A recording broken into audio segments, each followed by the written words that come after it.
Donc, durant l'ESC 2024 à Londres, j'ai eu l'occasion de présenter en Late Breaking Trials l'étude REIA, qui est une étude randomisée européenne qu'on a menée avec mon co-investigateur Didier Tchétché et tous les investigateurs à travers l'Europe, et qui est une étude purement menée chez les femmes qui compare la chirurgie et le TAVI chez les patientes ayant un rétrécissement aortique serré symptomatique. Donc c'est une étude qui a été faite parce qu'il y a plusieurs points qui ne sont pas encore éclaircis. C'est-à-dire qu'on sait, d'après certaines études, que le risque de mortalité est supérieur avec la chirurgie chez la femme.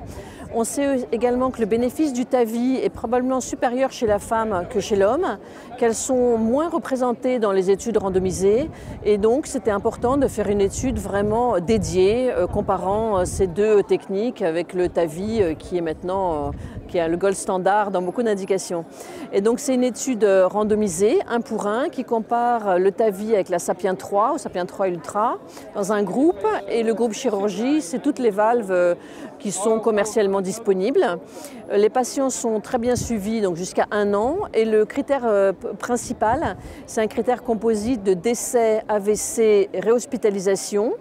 Et donc les patients inclus, alors il y a bien sûr l'étude, la méthodologie est très robuste, il y a des comités pour évaluer, pour inclure, etc. Il y a des core labs, écho et scanner.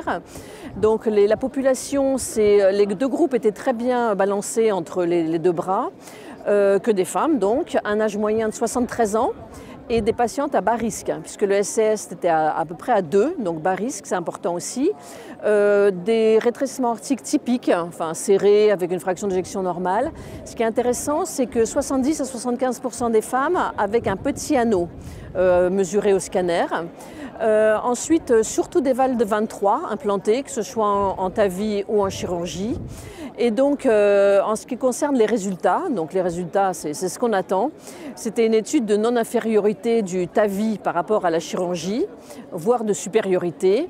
Et en fait, le critère principal, donc décès, AVC, réhospitalisation, était de 16,8% en chirurgie et était 2 fois plus bas avec le TAVI, donc montrant la supériorité du TAVI par rapport à la chirurgie, une supériorité qui était surtout liée aux réhospitalisations, qui étaient beaucoup moins fréquentes. Alors les patientes avec un TAVI, elles ont eu beaucoup moins de fibrillation auriculaire dans le suivi, elles ont un petit peu plus de pacemaker. En revanche, ce qui est très important, le TAVI, on sait tous que c'est beaucoup moins invasif, et effectivement 90% des patients rentrent à la maison directement, contre 50% après chirurgie. La durée de séjour, c'est 4 jours uniquement, médiane versus 9. La qualité de vie, elle s'améliore beaucoup plus vite avec le TAVI, puisque c'est beaucoup moins lourd au bout d'un mois, c'est comparable à 1 an. L'hémodynamique était excellente dans les deux groupes, avec un gradient un petit peu plus haut avec le TAVI qu'avec la chirurgie, mais des résultats très bons quand même dans les deux groupes. Pas de différence dans le mismatch. Le mismatch, c'est toujours un sujet dans les petits anneaux. Et en fait, il n'y avait pas de différence, et ces taux, il n'y avait pas de mismatch sévère. Un petit peu plus de fuite paravalvulaire, mais ça c'est connu aussi, mais moins que dans Partner 3. Donc en gros, la conclusion, c'est que le TAVI est supérieur à la chirurgie pour le critère composite, décès, AVC, réhospitalisation à 1 an, chez les femmes tout venant, ayant un rétrécissement aortique serré symptomatique, avec tous ces avantages qu'on a dit, moins de réhospitalisation, moins de fibrillation atriale, une durée de séjour plus courte, une récupération plus rapide.